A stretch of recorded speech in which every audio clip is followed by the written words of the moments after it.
The moment of truth, the taste test. I'm so excited. Oh my gosh. Okay.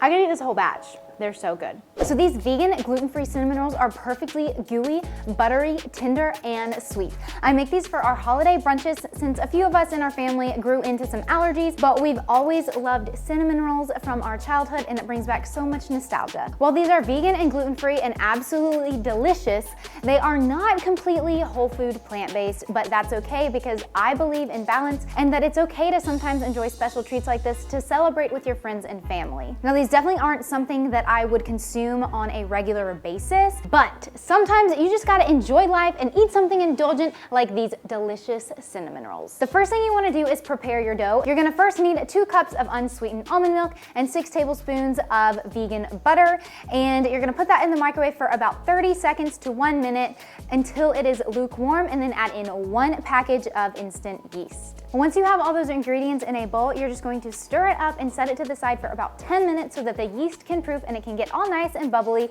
so that you have a good fluffy dough. By the way, this is my favorite brand of vegan butter because the ingredients are so great. Again, while it's not completely whole food plant-based because there is some coconut oil in it, these ingredients are the best ones and cleanest ones. So Miyoko's is the kind to get if you want some good vegan butter. While our yeast mixture is proofing, I'm gonna go ahead and make the cinnamon sugar filling, which is 1/2 cup of organic cane sugar and 1 tablespoon of cinnamon, but you could use coconut sugar or really whatever kind of sweetener that you wish. I have organic cane sugar, so that is what I'm gonna use today. All right, so after about 10 minutes, our yeast mixture should be ready. As you can see, it is nice and bubbly and smells super yeasty. You can't smell it, but I can, so there you go. So now you are going to add 2 tablespoons of organic cane sugar to the mixture and 1 teaspoon of vanilla.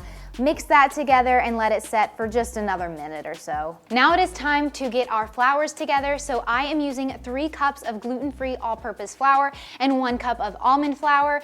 If you have allergies to almonds or tree nuts or anything like that, go ahead and try to use just another cup of gluten-free all-purpose flour. You're going to mix your flours into your yeast mixture, and you can do that by hand, or I'm gonna use my KitchenAid because it makes my life a little bit easier, and you do want to add it in 1/2 cup at a time. But I'm gonna show you how to do that. All right, so I have my KitchenAid to make my life easier, and now I'm just going to add this yeast almond milk mixture into my KitchenAid, making sure to get all of it with the spatula. Then you're going to add in 1/2 cup of flour at a time. I'm using this little paddle attachment first, putting it on the low. All right, so now this time I'm gonna do 1/2 cup of almond flour.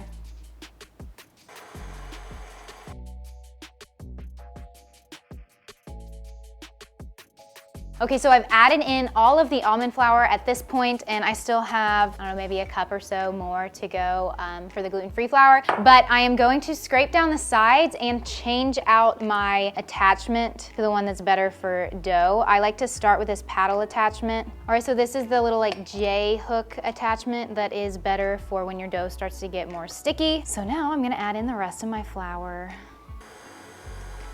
So you want it to start forming into a ball. So now here's the rest of the gluten-free flour. Okay, so it's forming into a nice ball right now, and I'm gonna see how sticky it is because you want it to be a little bit sticky. Okay, so this is too sticky. So we're going to add in more flour, 1 tablespoon at a time. I'm gonna add in a tablespoon of the just all-purpose gluten-free flour first, and then if I will continue to need more, I will more than likely alternate between almond flour and gluten-free flour. All right, so the dough is done, and now it's formed into a nice ball. I ended up adding about 4 to 6 more tablespoons of the gluten-free flour and almond flour. Okay, so you need a big piece of parchment paper to roll your dough out on, and then you just wanna flour your surface as well. If you don't have parchment paper, that's okay. You can just use your countertop and flour it, but that's a big mess for me to have to clean up right now, so I'm gonna go with parchment paper. All right, so we have our dough, and you're just gonna plop it onto your surface, and then I like to add a little bit more flour to the top of that, and then I get another big sheet of parchment paper, and I'm gonna start pressing it down with my hands but then I'm gonna use an actual rolling pin to finish rolling it out. The parchment paper really helps it from like sticking too much, because again, this is a more sticky dough, which is totally fine. Okay, so obviously this isn't like the greatest rectangle, so if you kind of need to move it around like I'm doing, go for it. But now it is time to use about 3-ish tablespoons of melted vegan butter, and we're just going to brush it all over the top. Once your dough is all nice and buttered like so, you're just going to sprinkle on your cinnamon sugar mixture to make it super sweet and cinnamony. Okay, so I also like to use this parchment paper to kind of help me guide the dough.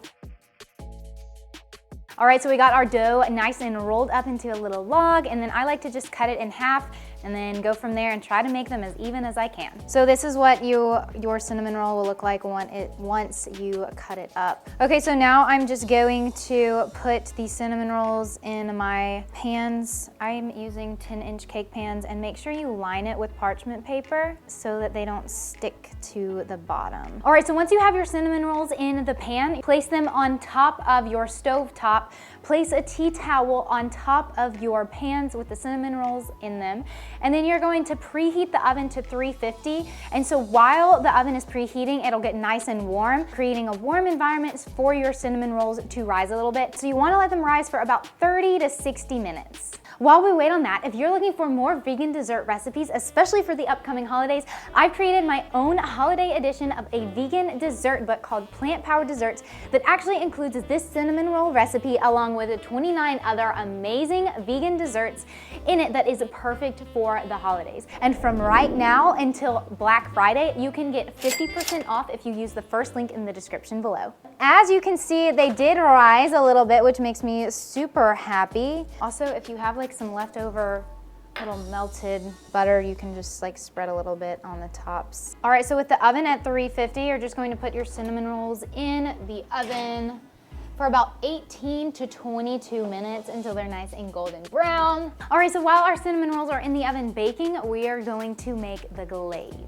You're going to need half a cup of powdered sugar, and I use organic powdered sugar. And I like to add in my powdered sugar slowly. Then you need about 1 to 2 tablespoons of melted vegan butter, about half a teaspoon of vanilla extract, and then 1 to 3 teaspoons of unsweetened almond milk.